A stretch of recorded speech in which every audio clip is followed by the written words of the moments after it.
সেই যুগের ফেরাউন সেই ভিন দেশি কেনাবান্দি বাংলাদেশে আছে না পালাইছে? মুহতারাম হাজিরিন, কিভাবে পালাইছে? দোস্ত, কিছু মানুষ যখন তৈরি হয়েছে, কথা বলেন ঠিক না বেঠিক, বড় কোন রাজনৈতিক দলের প্রয়োজন হয় নাই, বড় কোন নেতার ঘোষণার প্রয়োজন হয় নাই।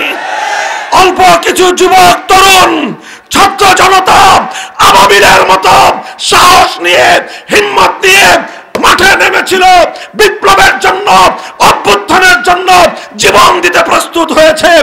2000 দামাল যুবক যখন ফ্যাসিবাদের বিরুদ্ধে রাজপথে রক্ত দিয়েছে, এ রক্তের বন্যায় ফ্যাসিবাদী ভিনদেশি কেনাবান্দি পালিয়ে যেতে বাধ্য হয়েছে। বিসমিল্লাহির রহমানির রহিম। ألم تر إلى الذين يزعمون أنهم آمنوا بما أنزل إليك وما أنزل من قبلك يريدون أن يتحاكموا إلى الطاغوت وقد أمروا أن يكفروا به ويريد الشيطان أن يضلهم ضلالا بعيدا بارك الله لنا ولكم في القرآن العظيم ونفعنا وإياكم بالآيات والذكر الحكيم اللهم صل على محمد وعلى آل محمد كما صليت على إبراهيم وعلى آل إبراهيم إنك حميد مجيد اللهم بارك على محمد وعلى آل محمد كما باركت على إبراهيم وعلى آل إبراهيم إنك حميد مجيد محترم حضرات علماء کرام সম্মানিত শ্রদ্ধাভাজন আমার মুরব্বী সাহেবান, সমবেত ইসলাম প্রিয়, কোরআন প্রেমিক, নবী প্রেমিক, তাওহীদি মুসলমান ভাই ও বন্ধুগণ, পর্দার অন্তরালে বাসা বাড়িতে অবস্থানরত আমার সম্মানিত মা ও বোনেরা, আল্লাহ পাক রব্বুল আলামিনের তৌফিকে আমরা আজকের এই মোবারক মাহফিলে উপস্থিত হওয়ার এবং এখান থেকে উলামায়ে কেরামের মূল্যবান নসিহত এবং আলোচনা শুনবার সৌভাগ্য লাভ করেছি। এই জন্য রব্বে করিমের দরবারে কালিমাতুশ শুকরের হাদিয়া পেশ করি আলহামদুলিল্লাহ। আমি আপনাদের সম্মুখে পবিত্র কোরআনে কারীমের সূরাতুন নিসার 60 নম্বর আয়াত খানা তেলাওয়াত করেছি। উল্লেখিত আয়াতের মধ্যে আল্লাহ পাক রব্বুল আলামিন এক শ্রেণীর মানুষের উপর বড় আশ্চর্য নিয়ে, বড় ক্ষোভ নিয়ে আল্লাহ প্রশ্ন রেখেছেন। আল্লাহ বলেন যে তুমি কি লক্ষ্য করেছো ওই সকল লোকদের প্রতি যারা দাবি করে নিজেদেরকে ঈমানদার বলে, আল্লাযীনা ইয়াজউমুনা আন্নাহুম আমানু বিমা উনজিলা ইলাইকা ওয়া মা উনজিলা মিন ক্বাবলিক, যারা দাবি করে যে তারা ঈমানদার, অথচ ইউরিদুনা আন ইয়াতাহাকামু ইলা তাগুত, অথচ তারা তাদের এই দাবির সম্পূর্ণ বিপরীত। তারা চায় তাগুতের কাছে বিচার চাইতে, তাগুতের কাছে সিদ্ধান্ত চাইতে চায়। অর্থাৎ পবিত্র কোরআনে কারীমের এই আয়াত স্পষ্ট ভাষায় দ্ব্যর্থহীনভাবে একথা প্রমাণ করছে যে যারা আল্লাহ পাক রব্বুল আলামিনের উপর বিশ্বাসী হতে হয়, আল্লাহর উপর যাদের ঈমান আছে, তারা কশ্চিনকালেও তাগুতের কাছে সিদ্ধান্ত জানতে চাইতে পারে না। আর যারা তাগুতের কাছে সিদ্ধান্ত চাইবে, তারা আর কিছু হলেও ঈমানদার হতে পারে না। আল্লাহর উপর ঈমান এবং তাগুতের উপর বিশ্বাস, এই দুটো কোশ্চেন গেল একসাথে হতে পারে না। সূরাতুল বাকারার মধ্যে আল্লাহ পাক রব্বুল আলামিন আরো স্পষ্ট ভাষায় বলেছেন, قد تبين الرشد من الغي فمن يكفر بالطاغوت ويؤمن بالله فقد استمسك بالعروة الوثقى لا انفصام لها। আল্লাহ বলেন যে সঠিক পথ এবং ভুল পথ উভয়টা দিবালোকের ন্যায় পরিষ্কার। যে ব্যক্তি তাগুতকে অস্বীকার করে আল্লাহর উপর ঈমান আনবে, সেই ব্যক্তি একমাত্র সঠিক পথটাকে শক্তিশালীভাবে ধরতে পারবে। অর্থাৎ শুধুমাত্র আল্লাহর উপর ঈমান আনাই যথেষ্ট নয়, বরং সেই সঙ্গে তাগুতকে অস্বীকার করতে হবে। অন্যত্র আল্লাহ পাক রব্বুল আলামিন কোরআনে পাকের মধ্যে বলেছেন, আল্লাযীনা আমানু ইউকাতিলুনা ফী সাবিলিল্লাহ ওয়াল্লাযীনা কাফারু ইউকাতিলুনা ফী সাবিলিত তাগুত। আল্লাহ বলেন, যারা ঈমানদার তারা আল্লাহর পথে লড়াই করে, যারা বেঈমান তারা তাগুতের পথে লড়াই করে। একটা কথাই প্রত্যেকটা আয়াতের মধ্যে ঘুরে ফিরে আসতেছে, সেটা হলো যে যারা তাগুতের অনুসারী, যারা তাগুতকে বিশ্বাস করে, যারা তাগুতকে অনুসরণ করে, যারা তাগুতের পথে লড়াই করে, এই সবগুলো বৈশিষ্ট্য হলো বেঈমানদের বৈশিষ্ট্য, কাফেরদের বৈশিষ্ট্য। মুহতারাম হাজরিন, প্রশ্ন করতে পারেন যে তাগুতটা কি জিনিস?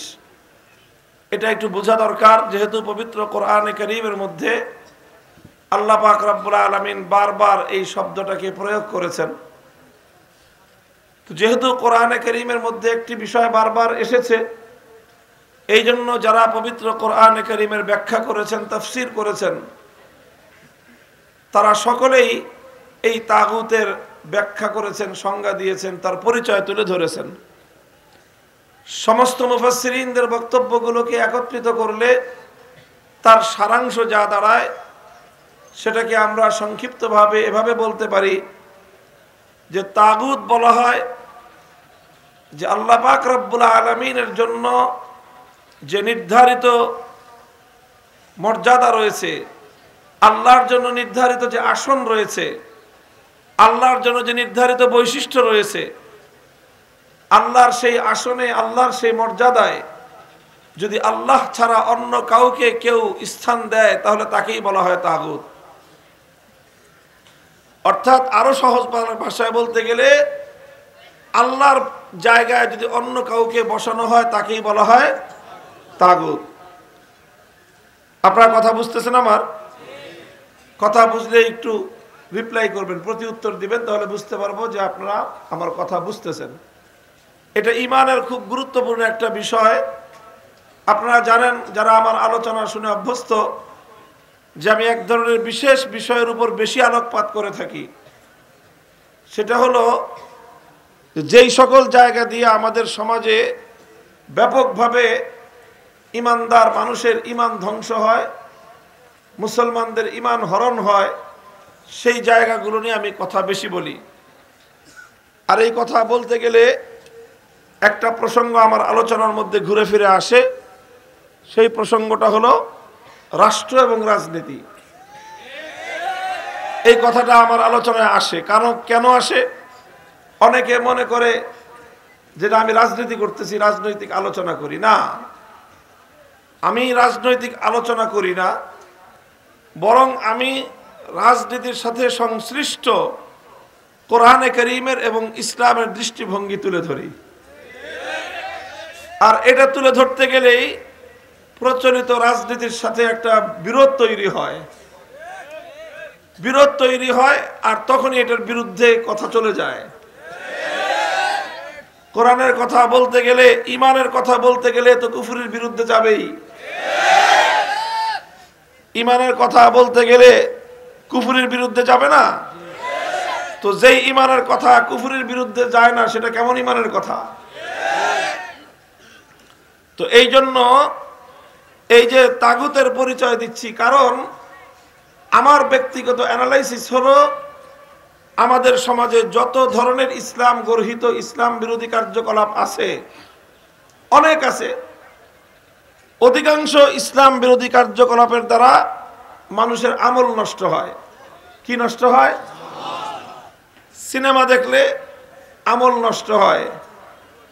এই যে তারপরে মাদক সেবন করলে আমল নষ্ট হয়, চুরি করলে আমল নষ্ট হয়, ডাকাতি করলে আমল নষ্ট হয়। সমাজে প্রচলিত যেই সকল অন্যায় এবং অপরাধ ব্যাপকভাবে প্রচলিত, এগুলোর দ্বারা মানুষের আমল নষ্ট হয়। আর মানুষের সবচেয়ে বেশি ঈমান নষ্ট হয় আমাদের সমাজের প্রচলিত রাজনীতির দ্বারা। এই জন্য যখনই ঈমানের কথা বলতে যাবেন, তখনই প্রচলিত রাজনীতির কথা আসবেই। সব কথা আসবে না, ওই কথাগুলি আসবে যেই কথাগুলির মাধ্যমে সরল প্রাণ মুসলমানদের ঈমানকে হরণ করা হয়।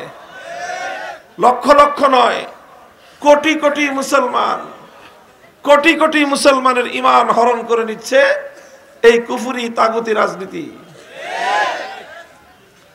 এই জন্য এই সম্পর্কে কথা আসবেই। তো আপনাদেরকেও মূল পার্থক্যের জায়গাটা বুঝে নিতে হবে, কারণ নানা কারণে, আঞ্চলিক কারণে, জাতীয় কারণে, বিভিন্ন কারণে আমাদের সকলকেই রাজনীতির সাথে কম বেশি জড়াতে হয়। কথা বলেন ঠিক না বেঠিক? নির্বাচন যখন আসবে তখন তো আর কারো হুঁশ থাকবে না, তখন মার্কাটা কি মার্কাটা কি মার্কাটা কি এই সব করতে করতে সারা দেশের সব মানুষ রাজনীতির সাথে জড়ায় পড়ে। এই জন্য জড়াবেন তো, যেহেতু জড়াবেনই, বুঝে নেন ভালো করে যে কতটুকু জড়ানো যাবে কতটুকু জড়ানো যাবে না। ঈমানের জায়গাটা যেন পরিষ্কার থাকে, এই জন্য এই বিষয়গুলো আমি একটু আলোচনা করি। আমার উদ্দেশ্য হলো আমার সরল প্রাণ ঈমানদার মুসলমান ভাইদের ঈমানের বিষয়ে সতর্ক করা, সোচ্চার করা। এই জন্য বলতেছিলাম, কোরআনে কারীমের মধ্যে যেই তাগুত শব্দটা প্রয়োগ হয়েছে, এই তাগুত শব্দের বিশ্লেষণ, এর পরিচয়, এর ডেফিনেশনটা হলো যে আল্লাহর স্থানে যদি কোনো গায়রুল্লাহকে বসানো হয়, আল্লাহর জায়গায় যদি অন্য কাউকে বসানো হয়, তাকেই বলা হয় তাগুত। কথাটা বোঝা গেল? আমি আরো স্পষ্টভাবে একটা দৃষ্টান্তের মাধ্যমে বোঝাচ্ছি। যেমন ধরেন, ইবাদতের এই মহাবিশ্বের মধ্যে, আসমান এবং জমিনের মধ্যে ইবাদতের উপযুক্ত একমাত্র কে? ইবাদতের উপযুক্ত একমাত্র আল্লাহ। এখন ইবাদতের উপযুক্ত যেহেতু একমাত্র আল্লাহ, সুতরাং মাবুদ হলেন একমাত্র কে? আল্লাহ। এখন কেউ যদি আল্লাহকে বাদ দিয়ে আল্লাহর পরিবর্তে অন্য কাউকে মাবুদ বানায়, অন্য কাউকে যদি মাবুদ বানায়, অন্য কারো ইবাদত করে, অন্য কারো পূজা করে, তাহলে সে যার ইবাদত করলো তাকে সে মাবুদ বানালো, অথচ মাবুদ একমাত্র কে? আল্লাহ। তাহলে যার ইবাদত করা হলো তাকে আল্লাহর জায়গায় বসানো হলো। কথা বলেন? তাহলে ইবাদতের মালিক, ইবাদতের উপযুক্ত যেহেতু একমাত্র আল্লাহ, এখন আল্লাহকে বাদ দিয়ে অন্য কাউকে মাবুদের জায়গায় বসানো হলে সেই হবে তাগুত। যেমন সে যুগে মানুষ আল্লাহকে বাদ দিয়ে পূজা করত লাত, মানাত, উজ্জা, হুবাল, এই সকল দেবতার। তাহলে এই লাত, মানাত, উজ্জা, হুবাল যেগুলোর কথা কোরআনে কারীমের মধ্যে উল্লেখ হয়েছে, এগুলো আল্লাহর পরিবর্তে এগুলোর ইবাদত করার কারণে, আল্লাহকে বাদ দিয়ে এই সকল দেবদেবতাকে মাবুদ বানানোর কারণে এই সকল দেবদেবতা ছিল তাগুত। আজকের যুগে মানুষ লাত, মানাত, উজ্জা, হুবালের পূজা করে না। আজকের যুগে মানুষ পূজা করে দুর্গার, কেউ পূজা করে সরস্বতীর, কেউ পূজা করে কালীর। তাহলে অথচ ইবাদতের উপযুক্ত একমাত্র কে? আল্লাহকে বাদ দিয়ে যখন কেউ দুর্গার পূজা করলো তখন দুর্গা হলো তাগুত। আল্লাহকে বাদ দিয়ে যখন কেউ সরস্বতী অথবা কালী মূর্তির পূজা করলো তখন সেগুলো হলো তাগুত। আপনারা কি বুঝতে পেরেছেন আমার কথা? আচ্ছা, এটা হলো তাগুত, যে আল্লাহর জায়গায় যাকে বসানো হলো সেটাই হলো তাগুত। আল্লাহর সবচেয়ে বড় বৈশিষ্ট্য হলো তাওহীদ। তাওহীদ মানে একত্ববাদ। আল্লাহ এক এবং অদ্বিতীয়, আল্লাহর কোনো শরীক নাই। এই যে ইবাদতের মধ্যে আল্লাহর কোনো শরীক আছে? ইবাদতের মধ্যে আল্লাহর কোনো শরীক আছে? ইবাদত একমাত্র কার হবে? এটাকেই বলা হয় তাওহীদ, এটাকে বলা হয় একত্ববাদ। এই তাওহীদটা হলো তাওহীদ ফিল ইবাদাহ। ইবাদতের মধ্যে আল্লাহর একত্ববাদ, ইবাদতের মধ্যে আল্লাহর একত্ববাদ। তো ইবাদতের মধ্যে আল্লাহর সঙ্গে অন্য কাউকে শরীক করা যাবে না। যদি ইবাদতের মধ্যে আল্লাহর সঙ্গে অন্য কাউকে শরীক করা হয়, যাকেই শরীক করা হবে তার পরিচয় হবে সেই তাগুত। মুহতারাম হাজিরিন, এটা হলো ইবাদতের ক্ষেত্রে কথা। আমার আল্লাহ পাক রব্বুল আলামিনের যেরকম ইবাদতের মধ্যে আল্লাহ এক এবং অদ্বিতীয়, ঠিক এরকম আমার আল্লাহ পাক রব্বুল আলামিনের তাওহীদ এবং আল্লাহ পাকের একত্ববাদের আরো কিছু ক্ষেত্র রয়েছে। তার মধ্যে আরেকটা ক্ষেত্র হলো তাওহীদ ফিল হাকিমিয়াহ। এটাকে বলা হয় তাওহীদ ফিল হাকিমিয়াহ। হাকিমিয়াহ মানে হলো আসমান এবং জমিন সহ কুল কায়নাতের মধ্যে, সমস্ত মাখলুকাতের মধ্যে আইন তৈরি করবার, বিধান তৈরি করবার একমাত্র অধিকার কার? ইবাদতের মালিক একমাত্র যেমন কে? ওটাকে বলা হয় তাওহীদ ফিল ইবাদাহ, ইবাদতের তাওহীদ। ঠিক তদ্রূপ আইন তৈরি করবার, বিধান তৈরি করবার চূড়ান্ত ক্ষমতা একমাত্র কার? এটা হলো আইন তৈরি করবার তাওহীদ। এটাকে আরবিতে বলা হয় তাওহীদ ফিল হাকিমিয়াহ। ইবাদতের মধ্যে যেরকম আল্লাহর সঙ্গে অন্য কাউকে শরীক করলে একজন মানুষের ঈমান থাকতে পারে না, ঠিক তদ্রূপ আল্লাহ পাক রব্বুল আলামিনের আইন তৈরি করবার, বিধান তৈরি করবার যে একচ্ছত্র ক্ষমতা আছে, ওই ক্ষমতার সঙ্গে অন্য কাউকে শরীক করলেও একজন মানুষের ঈমান থাকতে পারে না। আইন তৈরি করবার চূড়ান্ত ক্ষমতা একমাত্র কার? কেউ প্রশ্ন করতে পারেন, তাহলে মানুষ কি কোনো আইন করতে পারবে না? রাষ্ট্র বা সরকার কি কোনো আইন করতে পারবে না? কোন কর্তৃপক্ষ, কোন কমিটি, তারা কি কোনো আইন করতে পারবে না? কোন আদালত, কোন বিচারক, তারা কি কোনো আইন করতে পারবে না? এই যদি কেউ প্রশ্ন করেন, সেই প্রশ্নের জবাব হলো হ্যাঁ, মানুষ আইন করতে পারবে, সরকার আইন করতে পারবে, রাষ্ট্র আইন করতে পারবে, আদালত আইন করতে পারবে, যে কোনো কর্তৃপক্ষ আইন করতে পারবে। তবে সবাই আইন করতে পারবে একটা শর্তে। কিভাবে পারবে? বলেন কিভাবে পারবে? কিভাবে পারবে? এক শর্তে আইন করতে পারবে। শর্তটা কি?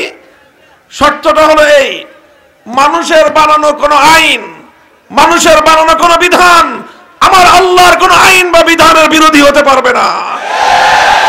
যে কোনো সরকার আইন করতে পারবে, তবে এমন আইন করতে পারবে না যে আইন আল্লাহর আইনের বিরুদ্ধে যায়। কর্তৃপক্ষ আইন করতে পারবে, তবে এমন আইন করতে পারবে না যে আইন আমার আল্লাহর আইনের বিরুদ্ধে যায়। আল্লাহর আইনের বিরুদ্ধে যদি কেউ আইন তৈরি করে, তাহলে যেই আল্লাহর আইনের বিরুদ্ধে আইন করবে, সে আল্লাহর আসন নিয়ে টানাটানি করলো, সে আল্লাহর বিরুদ্ধে চ্যালেঞ্জ ছুড়ে দিল, তাকেই বলা হবে তাগুত। যেরকম আল্লাহর জায়গায় অন্য কারো ইবাদত করা হলে সে যেরকম তাগুত, আল্লাহর আইনের বিরুদ্ধে কেউ আইন করলে সেও একই রকম তাগুত। আল্লাহর আইনের বিরুদ্ধে যদি কোনো রাজা বাদশাহ আইন করে, সেই রাজা বাদশাকে বলা হবে তাগুত। আল্লাহর আইনের বিরুদ্ধে যদি কোনো রাষ্ট্রপতি আইন জারি করে, সেই রাষ্ট্রপতিকে বলা হবে তাগুত। আল্লাহর আইনের বিরুদ্ধে যদি কোনো প্রধানমন্ত্রী আইন জারি করে, সেই প্রধানমন্ত্রীকে বলা হবে তাগুত। আর 700 কোটি মানুষ যদি মিলে কোনো একটা বিধান তৈরি করে, কোনো একটা আইন তৈরি করে, আর সেই আইন যদি আমার আল্লাহর কোনো একটা আইনের 1/1 বিরোধী হয়, সে আইন বাতিল বলে গণ্য হবে। আসমান এবং জমিনের মধ্যখানে আইন তৈরি করবার, বিধান তৈরি করবার চূড়ান্ত ক্ষমতা একমাত্র কার? মুহতারাম হাজিরিন, এটা হলো ঈমানের একটা গুরুত্বপূর্ণ জায়গা। কোরআনে কারীমের অসংখ্য আয়াতের মধ্যে আল্লাহ পাক রব্বুল আলামিন আইন এবং বিধান তৈরি করবার ক্ষেত্রে আমার আল্লাহ পাক রব্বুল আলামিনের নিরঙ্কুশ এই ক্ষমতার কথা বলা হয়েছে। মুহতারাম হাজিরিন, আমি আপনাদেরকে জিজ্ঞাসা করি, আচ্ছা বলেন তো, একজন মানুষ যদি 24 ঘন্টার মধ্যে 23 ঘন্টা 55 মিনিট শুধু এক আল্লাহর ইবাদত করে, শুধু 5টা মিনিটের জন্য দুর্গার পূজা করে, বলেন লোকটা ইমানদার না বেঈমান? অথচ সে আল্লাহর ইবাদত করছে 23 ঘন্টা 55 মিনিট। 23 ঘন্টা 55 মিনিট আল্লাহর ইবাদত করেও একজন মানুষ ইমানদার থাকতে পারলো না, কারণ সে 5 মিনিটের জন্য শিরক করেছে। কথা বলেন ঠিক কিনা? আচ্ছা 5 মিনিট না, 1 মিনিটের জন্য যদি করে, 1 মিনিট না, যদি 1 সেকেন্ডের জন্য প্রতিদিন কেউ দুর্গার পূজা করে অথবা কোনো গায়রুল্লাহর পূজা করে, কোন দেবতার পূজা করে, ঈমান থাকতে পারে? যেমনি ভাবে ইবাদতের মধ্যে আল্লাহর সঙ্গে অন্য কাউকে 1 সেকেন্ডের জন্য কেউ শরীক করলে তার ঈমান থাকে না, ঠিক তদ্রূপ কেউ যদি মনে করে আল্লাহর আইনের বিরুদ্ধে অন্য কেউ আইন তৈরি করতে পারবে, আল্লাহর আইনের বিরুদ্ধে অন্য কেউ, সে যত বড় কর্তৃপক্ষই হোক না কেন, যত বড় সরকার হোক না কেন, যত বড় অথরিটি হোক না কেন, যত বড় রাষ্ট্রই হোক না কেন, যত বেশি মানুষের সংখ্যায় হোক না কেন, সারা দুনিয়ার মানুষ মিলে যদি একটা আইন আল্লাহর আইনের বিরুদ্ধে করতে পারে, এটা কেউ বিশ্বাস করে, সে হাজি হতে পারে, পাজি হতে পারে, গাজী হতে পারে, ইমানদার হতে পারে না। মুহতারাম হাজিরিন, কাজেই ইবাদতের দ্বারা আলহামদুলিল্লাহ আমাদের দেশের মানুষের মধ্যে ইবাদতের শিরক নাই, ইবাদতের শিরক নাই। আপনি এমন একটা মানুষ মুসলমানদের মধ্যে খুঁজে পাবেন না যে 2-4 মিনিটের জন্য দুর্গার পূজা করে, পাবেন? পাবেন?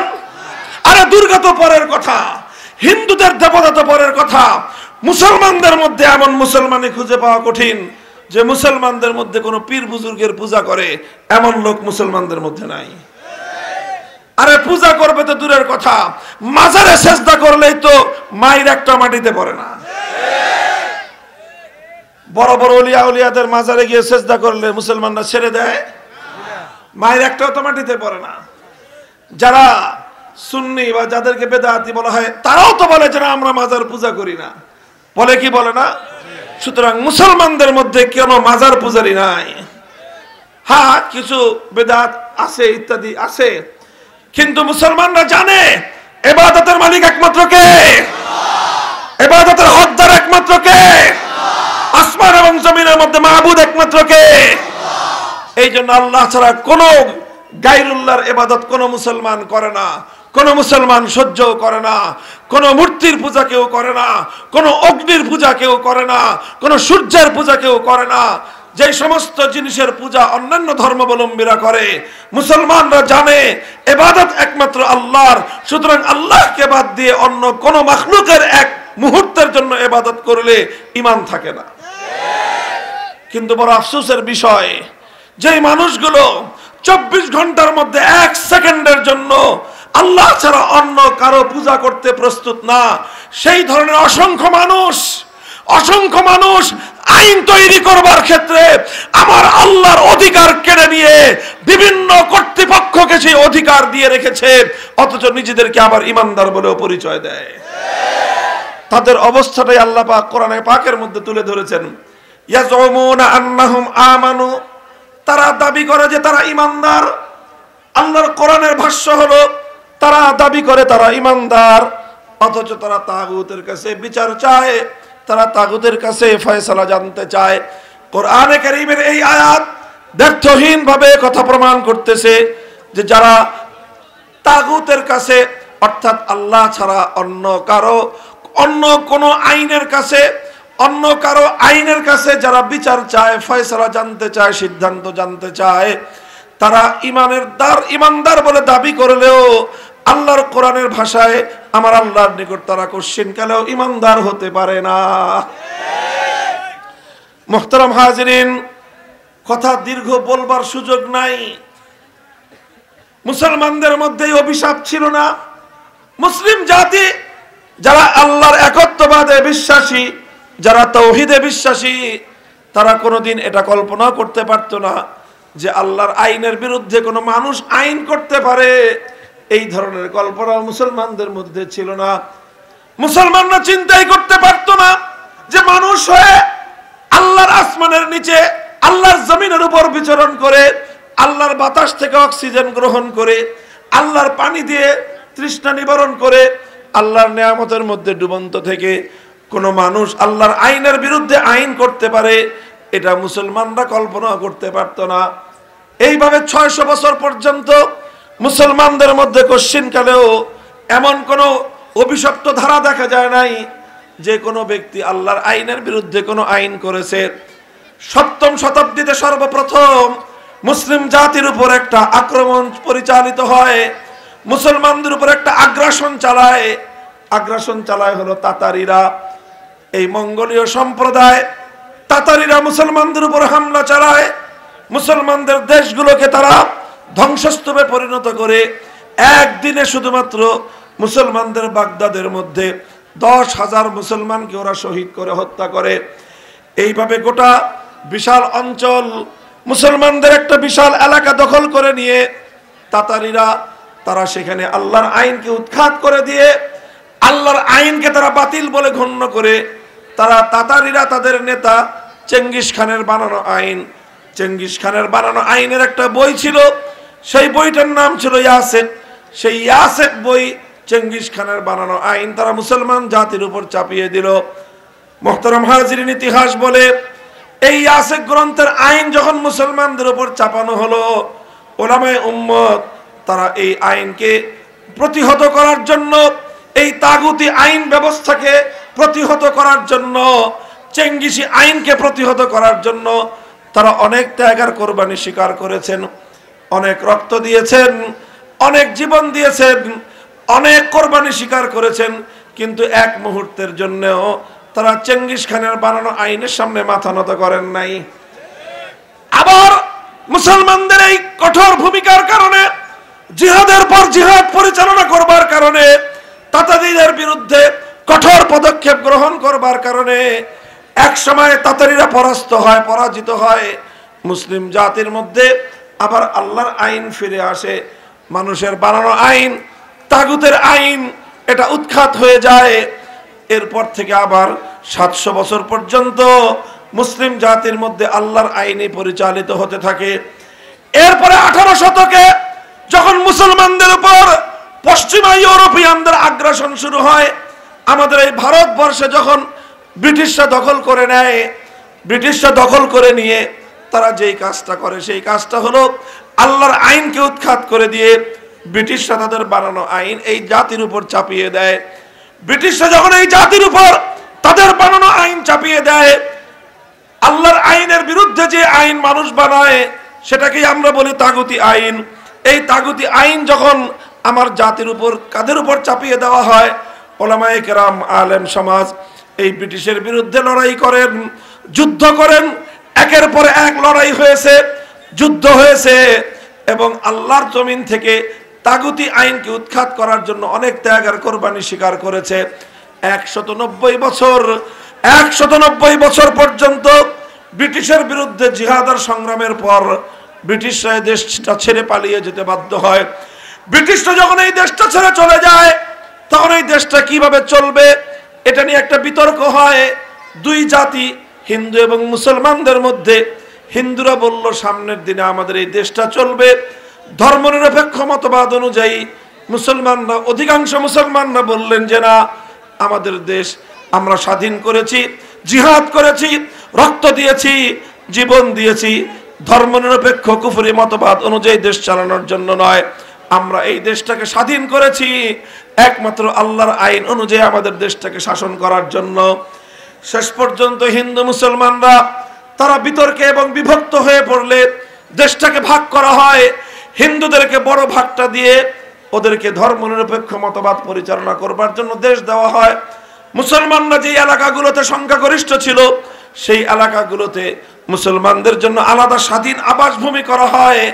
একটাই মাত্র উদ্দেশ্য ছিল, মানুষের বানানো আইন, ব্রিটিশের বানানো আইন উৎখাত করে সেখানে আল্লাহর কোরআনের আইন বাস্তবায়ন করা হবে। এইভাবে 1947 সালে দেশ দুভাগ হয়। এক ভাগ হিন্দুদের শাসিত এলাকা, আরেক ভাগ মুসলমানদের শাসিত এলাকা।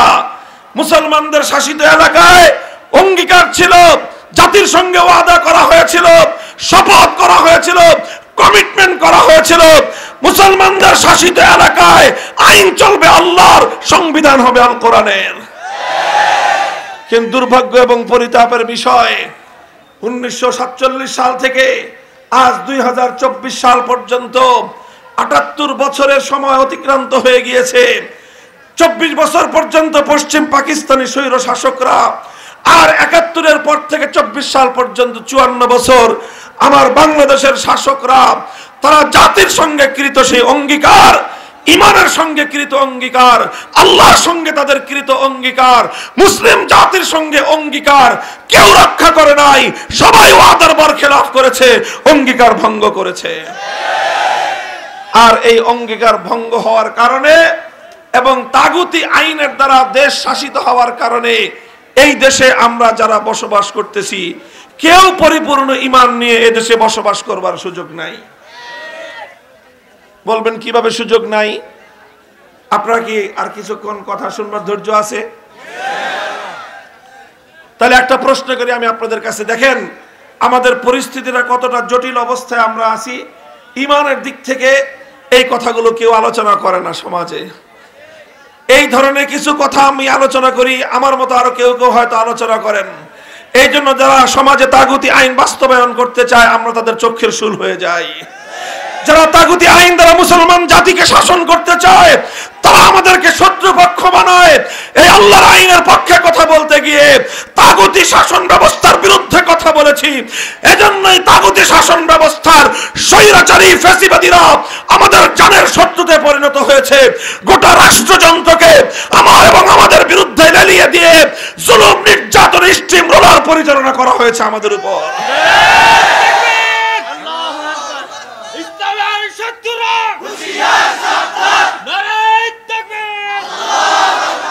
মুহতারাম হাজিরিন, কিন্তু আমরাও শপথ করেছি ভাই, জীবন জন্ম যখন নিয়েছি মরতে তো হবেই। মরবো কয়বার? বলেন কয়বার? মরার জন্য নির্ধারিত সময় আছে। জীবন থাকবে কি থাকবে না, কে নারাজ হলো, কে রাজি হলো, কে বেজার হলো, কে খুশি হলো, এগুলো পরোয়া না করে আল্লাহর জমিনে আল্লাহর কোরআনের আইন বাস্তবায়ন করবার জন্য যা করতে হয় তাই করার জন্য আমরা প্রস্তুত।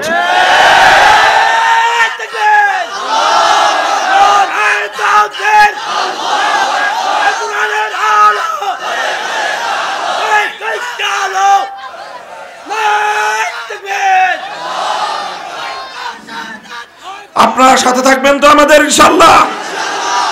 আমি আপনাদেরকে বুঝাই পরিস্থিতির জটিলতাটা, ভয়াবহতা। পরিস্থিতি শুধু আমি এবং আপনি না, আমাদের গোটা দেশবাসী, যত মুসলমান আমরা এই ধরনের তাগুতি শাসনের অধীনে আমরা থাকি, আমরা ঈমানের দিক থেকে একটা জটিল পরিস্থিতির সম্মুখীন আছি। পরিস্থিতিটা বোঝানোর জন্য একটা প্রশ্ন করি, আপনারা বুঝে শুনে জবাব দিয়েন। আচ্ছা, আপনাদের বাড়িতে অনেক সময় চুরি হয়, ডাকাতি হয়। আচ্ছা, অনেক সময় নানা কারণে মানুষ খুন হয়। আচ্ছা, মনে করেন আপনার বাড়িতে চুরি হলো অথবা ডাকাতি হলো, অথবা আপনার কোনো আপনজন, আপনার ভাই, আপনার সন্তান, আপনার বাবা কোনোভাবে খুন হয়ে গেলেন, তখন আমাদের সমাজের মানুষরা কি করে? বলেন কি করেন? আইন আশ্রয় নেয় মানে কি? কি করে? মামলা করে। কি করে? কথা ঠিক, মামলা করে। আচ্ছা, আপনি একটা মামলা করলেন, এরকম ঘটনা কি খুব রেয়ার না অহরহ? অহরহ এই ঘটনা ঘটতেছে। আমাদের অনেকেই নানা পরিস্থিতির সম্মুখীন হয়ে আমরা এই ধরনের মামলা মোকদ্দমার সাথে জড়িয়ে পড়ি। কথা বলেন ঠিক না বেঠিক? আচ্ছা, আপনি যেই মামলাটা করলেন, আদালত এটার বিচার করবে, সাক্ষী প্রমাণ যাচাই বাছাই করবে। সাক্ষী প্রমাণ যাচাই বাছাই করার পরে যদি আদালতের সামনে প্রমাণিত হয় যে হ্যাঁ, অমুকে চুরি করেছে, অমুকে ডাকাতি করেছে, অথবা অমুকে খুন করেছে, তখন আদালত চোরের বিরুদ্ধে, ডাকাতের বিরুদ্ধে, খুনির বিরুদ্ধে রায় দিবে কি দিবে না? রায়টা যে দিবে, এই যে আমাদের দেশে তো এরকম প্রতিদিন অসংখ্য রায় হচ্ছে, তো আপনার মামলায় যখন রায় দেওয়া হবে, তো চোরের বিরুদ্ধে যখন আদালত রায় দিবে, আল্লাহর কোরআনে যে আইন দেওয়া আছে চোরের শাস্তি হিসেবে, সেই আইন অনুযায়ী তো রায় দিবে না? হ্যাঁ, আমাদের দেশে যেই রায় দিবে আদালত, এটা কি কোরআনের আইন অনুযায়ী দিবে? ডাকাতের বিরুদ্ধে যেই শাস্তি দিবে কোরআনের আইন অনুযায়ী দিবে? খুনির বিরুদ্ধে যেই শাস্তি দিবে কোরআনের আইন অনুযায়ী দিবে? তাহলে কোন আইন অনুযায়ী দিবে বলেন? কোন আইন? মানুষের বানানো আইন, এবং সেটা সাধারণ কোনো মানুষ না, ব্রিটিশের বানানো আইন। আমাদের ঢাকায় ব্রিটিশ কারা কারা জানেন? সমাজের সবচেয়ে বড় বাটপার যেই লোকটা, অর্থাৎ ধোঁকাবাজিতে তার সাথে কেউ পারে না, চিটারিতে তার সাথে কেউ পারে না, শেষ পর্যন্ত বলে শালা একটা ব্রিটিশ। বলে কিনা আপনাদের এলাকায় আছে এই পরিভাষা? তার মানে এটা কি? ব্রিটিশ মানেই হলো সবচেয়ে কঠিন বাটপার আর চিটার। এই ছলে বলে কৌশলে মানুষের সঙ্গে ধোঁকাবাজি করতে করতে ব্রিটিশরা আমাদের সঙ্গে 190 বছর পর্যন্ত এই ধোঁকাবাজি করছে। এই জন্য আমাদের দেশের মানুষ সবচেয়ে বড় ধোঁকাবাজ আর বাটপারকে বলে। সেই ব্রিটিশের বানানো আইনের দ্বারা বিচার করবে। এবার আপনি বলেন, ব্রিটিশ যে আইনটা করলো সেটা আমার আল্লাহর আইনের সপক্ষে না বিরুদ্ধে? তো আল্লাহর আইনের বিরুদ্ধে যারা আইন করে তাদেরকে কি বলা হয়? তাদেরকে বলা হয় তাগুত। আর কোরআন বলেছে যারা তাগুতের কাছে বিচার চাইতে যায় তারা সব বেঈমান। এবার এই কোরআনের আয়াত অনুযায়ী আমি এবার আপনাদের কাছে প্রশ্ন করি, এই যে আপনি চুরির মামলায় আপনি আদালতের কাছে বিচার চাইতে গেলেন, এই যে ডাকাতির মামলায় আপনি ডাকাতের বিরুদ্ধে যেই তাগুতের কাছে বিচার চাইতে গেলেন, কারণ তারা তো আল্লাহর আইন অনুযায়ী বিচার করবে না, তারা তাগুতের আইনের অনুযায়ী বিচার করবে। তো আপনি তাগুতের আইনের কাছে বিচার চাইতে গেলেন চোরের বিরুদ্ধে, আপনি ডাকাতের বিরুদ্ধে বিচার চাইতে গেলেন তাগুতের আইনের কাছে, আপনি খুনির বিরুদ্ধে বিচার চাইতে গেলেন তাগুতের আইনের কাছে। কোরআনে কারীমের সূরাতুন নিসার 60 নম্বর আয়াতে যে আল্লাহ বললেন, যারা তাগুতের কাছে বিচার চাইতে যায় তারা আর কিছু হলে ঈমানদার হতে পারে না। এই আয়াতের ঘোষণা অনুযায়ী যারা এই প্রচলিত তাগুতি বিচার ব্যবস্থার কাছে বিচার চাইতে গেল, ঈমান আছে না গেছে? তো ঈমান আছে না গেছে? তো এখন তো আপনারা এই ফতোয়া দিতেছেন যে ঈমান নাই। তো যারা যারা মামলা করছে তারা তো সব তাগুতি আইনের কাছেই মামলা করেছে। এখন তাগুতি আইনের কাছে মামলা করলে কোরআনের ঘোষণা অনুযায়ী তো ঈমান থাকে না। তো ঈমান না থাকলে এখন করবেন কি তাহলে বলেন? উপায় কি? এখন কি মামলা না করে থাকবেন? চোর চুরি করে চলে যাক, মামলা করব না, কারণ মামলা করতে গেলে ঈমান থাকে না।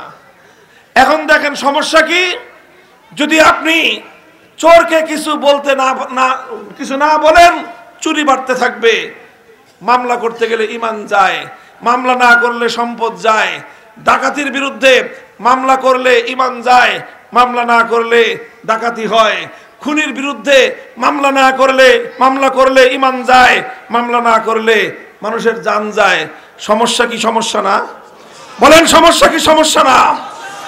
ভাই, যারা তাগুতি আইনের কাছে বিচার চাইতে গেছে কোরআনের ফয়সালা অনুযায়ী তাদের ঈমান নাই, এবং আসলেই সেই অনুযায়ী আমাদের দেশের অধিকাংশ মানুষের ঈমান থাকার কথা না। তবে একটা কারণে ঈমানটা পরিপূর্ণ না গিয়ে এখনো ঝুলন্ত আছে, ঝুলে আছে বুঝেন? ঝুলে রয়েছে আর কি। একটা কারণে যায় না ঈমান। কি কারণে? সেই কারণটা হলো যে আমরা কেউ স্বেচ্ছায় তাগুতের আইনের কাছে বিচার চাইতে যাই না, আমরা যাই বাধ্য হয়ে। কথা বলেন ঠিক না বেঠিক? যদি এখানে আল্লাহর আইনের দ্বারা যদি বিচারের ব্যবস্থা থাকতো, আমরা কেউ তাগুতি আইনের কাছে বিচার চাইতে যেতাম? আল্লাহর আইন অনুযায়ী যদি বিচার পাওয়ার ব্যবস্থা থাকতো, তাগুতি আইনের কাছে কোন মুসলমান বিচার চাইতে যাইতো? তো মুসলমান তাগুতি আইনের কাছে বিচার চাইতে যায় কেন? খুশিতে না বাধ্য হয়ে? বাধ্য হয়ে যেহেতু যায়, এই জন্য ইমান যায় নাই, ইমানটা এখনো ঝুলে আছে। কিন্তু কথা হলো, ইমান এইভাবে ঝুলে থাকবে কয় বছর? ইমানটা এইভাবে ঝুলে থাকবে কয় বছর? কোরআনে কারীমের সূরাতুল মায়েদার মধ্যে আল্লাহ পাক রব্বুল আলামিন বলেছেন, হুররিমাত আলাইকুমুল মাইতাতু ওয়াদ-দামু ওয়া লাহমুল খিনজিরি ওয়া মা উহিল্লা বিহি লিগাইরিল্লাহ ফামান ইসতুররা গায়রা বাগিন ওয়ালা আদিন ফালা ইসমা আলাইহি ইন্নাল্লাহা গফুরুর রহিম। মরা গরুর গোশত খাওয়া হারাম। মরা গরুর গোশত খাওয়া, কুত্তার গোশত খাওয়া, শুয়োরের গোশত খাওয়া। তবে এই সকল হারাম গোশত যদি কোনো মানুষ এমন অবস্থায় পড়ে যায়, জীবন বাঁচানোর জন্য হারাম খাদ্য ছাড়া কোনো হালাল খাদ্যের ব্যবস্থা তার কাছে নাই, সে কোনো ব্যক্তি যদি এমন একটা সংকটাপন্ন অবস্থায় পড়ে যায়, তার সামনে কোনো হালাল খাদ্য নাই, আছে শুধু মরার গরুর গোশত, অথবা আছে শুধু কুত্তার গোশত, অথবা আছে শুধু শুয়োরের গোশত। এখন এমন যদি কারো অবস্থা হয়ে যায়, এই গোশত না খেলে তার জীবন রক্ষা করা যাবে না, সেই অবস্থায় জীবন রক্ষা করার জন্য হারাম খাদ্য খাওয়া জায়েজ। কথা বলেন ঠিক না বেঠিক? এটা কোরআনে কারীমের সূরাতুল মায়েদার মধ্যে আল্লাহ বলেছেন যে একান্ত বাধ্য হয়ে জীবন রক্ষা করার জন্য যদি কেউ সামান্য পরিমাণ হারাম গোশত খায়, হারাম খাদ্য খায়, তাহলে সেটা তার জন্য কি আছে? বৈধ আছে। কিন্তু এই যে জীবন রক্ষা করার জন্য যে কুত্তার গোশত খাবে, এই যে জীবন রক্ষা করার জন্য যে একজন শুয়োরের গোশত খাবে, মরা গরুর গোশত খাবে, এ কয়দিন খাবে? বলেন তো কয়দিন খাওয়া জায়েজ? যতটুকু না খাইলে জীবন রক্ষা পায় না, ততটুকু পর্যন্ত খাওয়া তার জন্য জায়েজ। আর এর পরের সময়ের জন্য হালাল খাদ্য অন্বেষণ করা তার জন্য ফরজ। তুমি মরা গরুর গোশত খাইছো, খাইতেই থাকবা, খাইতেই থাকবা, খাইতেই থাকবা। কুত্তার গোশত খায়া জীবন বাঁচাইছো, কুত্তার গোশত খাইতেই থাকবা। শুয়োরের গোশত খেয়ে একবার জীবন বাঁচাইছো, শুয়োরের গোশত এখন বছরের পর বছর খাইতেই থাকবা। এইভাবে বছরের পর বছর হারাম খাদ্য খাওয়া আমার আল্লাহ বৈধ করেন নাই। বরং হালাল খাদ্য সন্ধান করা, হালাল খাদ্য অন্বেষণ করাকে আল্লাহ পাক ফরজ করে দিয়েছেন। হালাল খাদ্যের যদি কোনোভাবে ব্যবস্থা না করা যায়, সেই ক্ষেত্রে সামান্য পরিমাণ হারাম খাদ্য গ্রহণ করার বৈধতা আল্লাহ দিয়েছেন। আচ্ছা, আমি আপনাদেরকে বলি, শুয়োরের গোশত খাওয়া, এটা খাইলে আমল নষ্ট হয়। কি হয়? হারাম খাবার খাইলে আমল নষ্ট হয়। কুত্তার গোশত খাইলে আমল নষ্ট হয়। মরা গরুর গোশত খাইলে আমল নষ্ট হয়। তাগুতের কাছে বিচার চাইলে ঈমান নষ্ট হয়। বুঝেন না এই কথা? তাহলে কুত্তার গোশত খাওয়া বড় অপরাধ না তাগুতের কাছে বিচার চাওয়া বড় অপরাধ? শুয়োরের গোশত খাওয়া জঘন্য অপরাধ, জঘন্য গুনাহ না তাগুতের কাছে বিচার চাওয়া জঘন্য গুনাহ? তাগুতের কাছে বিচার চাওয়া 1000 বার শুয়োরের গোশত খাওয়ার চেয়ে জঘন্য গুনাহ। সেই শুয়োরের গোশত যদি কেউ জীবনে বাধ্য হয়ে খান, তাও তো কেউ একবারের বেশি 2 বার কেউ খাইতে রাজি না। কথা বলেন ঠিক না বেঠিক? অথচ আমরা তো বলি যে বাধ্য হয়ে তাগুতের বিচারের কাছে যাই, তাগুতের কাছে বিচার চাইতে যাই বাধ্য হয়ে। আজ বাধ্য হয়ে কত বছর চাইতে যাচ্ছি? 190 বছর ব্রিটিশের আমল গেল, 24 বছর পাকিস্তানের আমল গেল, 54 বছর বাংলাদেশের আমল গেল, 268 বছর পর্যন্ত আমরা মুসলমান একই কথা ইমানের বিরুদ্ধে গিয়ে তাগুতের কাছে বিচার চাইতে যাচ্ছি, যেটা আমার এবং আপনার ইমান ধ্বংসের কারণ। কিন্তু এরপরেও 268 বছরেও আমাদের হুঁশ ফিরে নাই। প্রশ্ন হলো, কবে ফিরবে? 268 বছর পর্যন্ত কুত্তার গোশত খায় জীবন বাঁচাইতেছো, আর কবে তোমরা হালাল খাদ্য খাবা? ভাই, এই পরিবেশ, এই পরিস্থিতি পরিবর্তন করার দরকার আছে না নাই? বলেন, দরকার আছে না নাই? এই পরিস্থিতি পরিবর্তন করে এমন একটা ব্যবস্থা আমরা করতে চাই যেন কোনো মুসলমানকে তাগুতের কাছে বিচার চাইতে না হয়, কোন ইমানদারকে যেন তাগুতের কাছে বিচার চাইতে না হয়। আমরা এমন একটা ভূখণ্ড চাই, এমন একটা দেশ গড়তে চাই, এমন একটা সমাজ গড়তে চাই, যেই সমাজে প্রত্যেক প্রত্যেকটা ঈমানদার কোন তাগুতের কাছে বিচার চাইবে না, বিচার চাইবে একমাত্র আল্লাহর আইনের কাছে। এটা সম্ভব কি সম্ভব না? বলেন তো, এমন একটা সমাজ গঠন করা সম্ভব কি সম্ভব না? সম্ভব, চেষ্টা করলেই সম্ভব। 15 বছর পর্যন্ত একটা বৃহৎ রাষ্ট্র 3 দিক থেকে আমার বাংলাদেশের মানুষকে জিম্মি করে রেখেছিল, আর সেই দেশের একটা কৃতদাসী, সেই দেশের একটা কেনাবান্দি, ওই দেশের একটা কেনাবান্দি 15টা বছর পর্যন্ত এই জাতির বুকের উপর জগদ্দল পাথরের মতো চেপে বসেছিল। কোনোভাবেই চাপানো সরানো যায় না। অনেক চেষ্টা করা হয়েছে, সরে না। এরপরও তাকে সরানো সম্ভব হয়েছে কি হয় নাই? বলেন, হয়েছে কি হয় নাই? ভাই, এভাবে 2000 দামাল সন্তানের রক্তের উপর দিয়ে যদি একটা ফ্যাসিবাদকে হটানো যায়, এভাবে যদি আমরা প্রস্তুত হই, এ মাটি যদি বিপ্লবের জন্য উর্বর হয়ে ওঠে, আর মুসলমানরা যদি আল্লাহর কোরআনের শাসন ব্যবস্থা কায়েম করবার জন্য বিপ্লব করতে প্রস্তুত হয়, আল্লাহর কসম খেয়ে বলি 2000 নয়, প্রয়োজনে 20,000 নয়, প্রয়োজনে 2 লক্ষ তাজা প্রাণ শহীদ ঈদগাহে যদি জামায়াত হতে পারে, বাংলার মাটিতে তাগুতি শাসন উৎখাত হয়ে আল কোরআনের রাজ কায়েম হবে।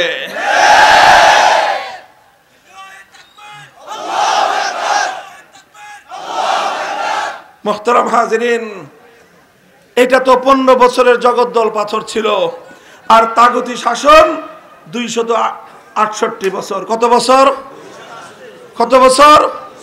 268 বছরের এই পাথর বুকের উপর চেপে বসে আছে। এটাই ফ্যাসিবাদী স্বৈরাচারীর চেয়ে আরো অনেক বড় বোঝা, অনেক বড় অন্যায়, অনেক বড় জুলুম। এটা কুফর, এটা তাগুতি শাসন ব্যবস্থা। কোন মুসলমান এক মুহূর্তের জন্য হাসি মুখে এই তাগুতি ব্যবস্থাকে মেনে নিতে পারে না। কাজে আসুন, আমি আপনাদেরকে আহ্বান জানাই, আপনারা প্রস্তুত হন। ইনশাআল্লাহ সারা পৃথিবীর রং পরিবর্তন হওয়া শুরু হয়েছে। খোরাসানের মুসলমানরা পৃথিবীর বিশ্বজয়ী শক্তিকে পরাস্ত করে আল্লাহর কোরআনের শাসন কায়েম করেছে। সিরিয়ার মুসলমানরা 53 বছরের বাপ বেটা বাশার আল আসাদ, হাফিজ আল আসাদ, এই 2 স্বৈরাচারীকে উৎখাত করে সিরিয়ার মাটিতে আল্লাহর কোরআনের রাজ কায়েম করেছে। দামেস্কের শুভ্র সাদা মিনার মুসলমানদের হাতে করায়ত্ত হয়ে গিয়েছে, যেই মিনারে আসমান থেকে ঈসা আলাইহিস সালাম নেমে আসবেন। সারা দুনিয়ায় মুসলমানরা জেগে উঠছে। প্রশ্ন হলো, বাংলার মুসলমানরা ঘুমিয়েই থাকবে না জেগে উঠবে? আলামত দেখা যাচ্ছে, লক্ষণ দেখা যাচ্ছে। স্কুল, কলেজ, ইউনিভার্সিটি সব জায়গাগুলোর ইয়াং জেনারেশন, তরুণরা এখন তাওহীদি চেতনায় বিশ্বাসী হয়ে উঠছে। তারা এখন আল্লাহর জন্য, আল্লাহর দ্বীনের বিজয় দেখতে চায়। বাংলার মানুষও সোচ্চার এবং সচেতন হয়ে উঠতেছে। আমরা সকলে মিলে যদি চেষ্টা করি, ইনশাআল্লাহ আগামীর বাংলাদেশ হবে ইসলামের বাংলাদেশ। কথা বলেন ঠিক না বেঠিক?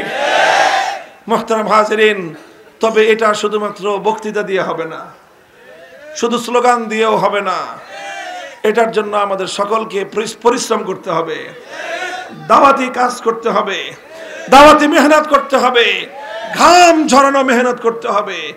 মানুষকে বুঝাতে হবে যে আর কতদিন ব্রিটিশের গোলামি করবা। আমরা বলি, মুখে বলি স্বাধীন স্বাধীন স্বাধীন, 16ই ডিসেম্বর স্বাধীনতা দিবস পালন করি, বিজয় দিবস পালন করি, কিন্তু গোটা দেশ প্রশাসন চলে এখনো ব্রিটিশের আইন অনুযায়ী, বিচার ব্যবস্থা চলে ব্রিটিশের আইন অনুযায়ী, শিক্ষা ব্যবস্থা চলে ব্রিটিশের আইন অনুযায়ী। কাজেই দেশ স্বাধীন হয়েছে, জাতি স্বাধীন হয় নাই।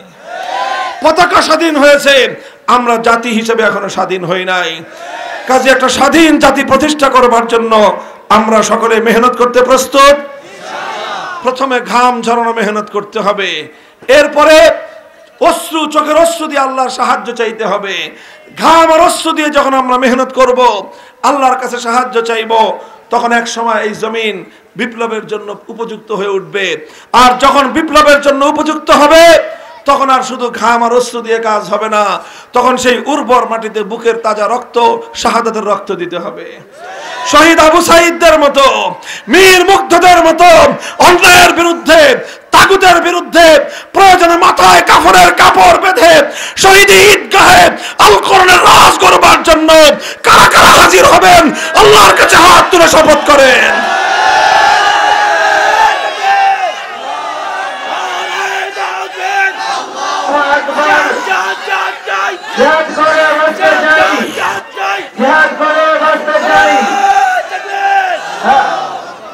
আল্লাহ পাক রব্বুল আলামিন আমাদের সকলকে কবুল করেন, তৌফিক দান করেন। ভাই, কথাগুলো শুধু মুখের মজার জন্য না, কানের মজার জন্য না, এগুলো আসলে হৃদয়কে নতুন করে ঢেলে সাজানোর জন্য, চিন্তাকে পুনর্গঠনের জন্য। ইনশাআল্লাহ কাজ করবেন তো? আপনারা যে শপথ করলেন, এই শপথ কার সাথে? আল্লাহ শুনছেন, এটা দেখছেন আল্লাহ। ইনশাআল্লাহ সবাই যার যার হিসাব আল্লাহর কাছে দিতে হবে। আমরা আমাদের জীবনে একটু পরিবর্তন আনি, আল্লাহ পাক রব্বুল আলামিন আমাদের অবস্থা, আমাদের দেশ, আমাদের হালাতকে পরিবর্তন করে দিবেন।